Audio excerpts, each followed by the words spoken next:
So let's look at the case of Balfour and Balfour. In Balfour and Balfour, Mr. Balfour, who was the defendant, was a civil servant who had been stationed in Ceylon. In 1915, he returned to England with his wife, and then in August 1916, he went back to Ceylon.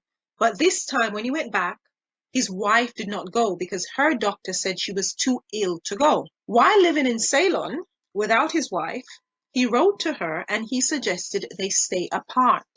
His wife did eventually agree to this separation, but she did do something else as well. What did she do? She took him to court, not for leaving her, but because she claimed before their separation and before he had gone back to Ceylon, they had an agreement between them. And this agreement was that he would pay her £30 per month for maintenance.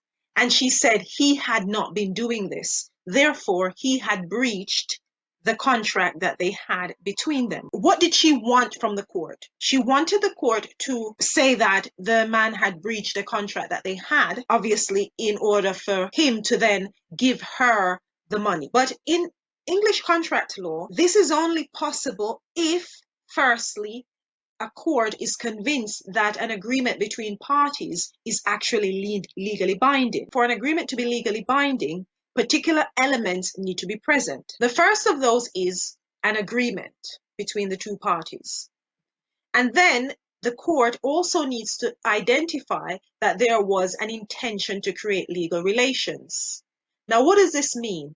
This means that when the parties came to their agreement, there was an intention between them that the agreement had legal consequences. So therefore, it is not an agreement that is merely friendly or unserious, but it is one which has legal consequences. The court also needs to identify that consideration is present in this agreement. So consideration is generally just anything that is exchanged by both parties in the agreement. So normally if we, as everyday citizens, we pay for services, right?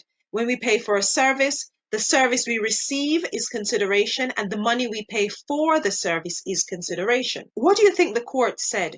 Do you think the court decided that the agreement between Mr. and Mrs. Balfour was in fact a legally binding contract? Well, the court decided that the agreement between them was not a legally binding contract. So Mrs. Balfour walked away with no money. What was their reason for that? What was the ratio decidendi? What was the binding precedent that was present in this judgment?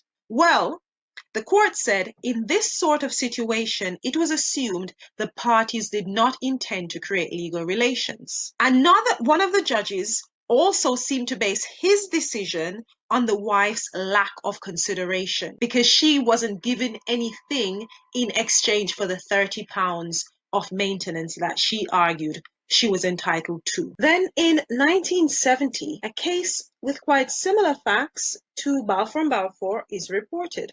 Let's look at that case. So this case involved Mr. Merritt, who found another woman and left his wife. On May 25th, 1966, he and his wife had a meeting in his car. They agreed that he would pay her £40 per month for maintenance. They also wrote out and signed a document stating that the wife would finish the payments on the mortgage for their home. In exchange for her doing this, Mr. Merritt would transfer the property to her and she would take sole ownership of the property. Now, Mrs. Merritt made all the mortgage payments. However, the husband did not transfer the property for her sole ownership. So, Mrs. Merritt took Mr. Merritt to court, and she argued that she was the sole beneficial owner of the property.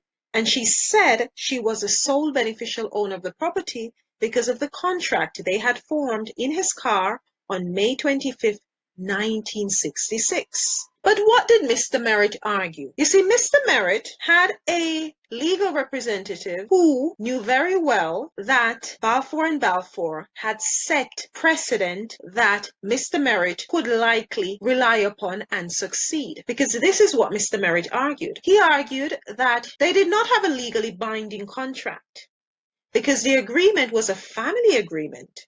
and was therefore not intended to create legal relations. I wonder why Mr. Merritt said that. Remember in Balfour and Balfour, we got the ratio decidendi, which said, in this sort of situation, it was assumed the parties did not intend to create legal relations. What exactly did they mean by in this sort of situation? It seems that they meant that situations which involved husband and wife or family relations, these sort of situations, the court said allow them to assume the parties did not intend to create legal relations. Now, if you remember what intend to create legal relations is, it means that the parties do not intend for their agreements to have legal consequences. So they don't think that these agreements are legally binding. So here is Mr. Merritt relying heavily on this precedent, arguing that, listen, this is not a legally binding contract. Let's refer to Balfour and Balfour. That is a precedent